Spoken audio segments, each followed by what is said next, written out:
Dostlar, Ağşəhərdə sizə elə bir yer, məkan təqdim edirəm ki, yəni belə dadlı pirajki siz heç yerdə yeməmisiniz. Əslində mən yeyib dadına baxmışam, çox istəyərdim bu günləri mən bunu yeyim, amma bugün pərzi pozan günümdür. Amma pozan gün mütləq yeyə bunun haqqında məlumat verəcəm, amma bugün məhəbbət. Necədir pirajkisi bura? Ortadan böl. Xahiş edirəm, böldüm tez. Hissi də, kartoşkasına baxın. İndi batır bura. Elə bir kartoşka əllərindən düşür. Hər yer kartoşka, qəşəng. Yəni boldur da, yalancı kartoşkanı göstərib qoymurlar. Aha.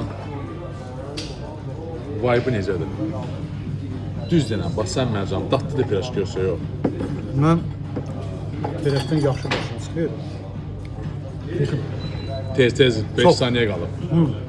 Çox möhtəşəm. Hələ bax, burada belə qutabda var. Mən bunu yiyib sizə ayrıca təqdimat edəcəm. Şişə qalmışam, nuş olsun sizə uşaqlar.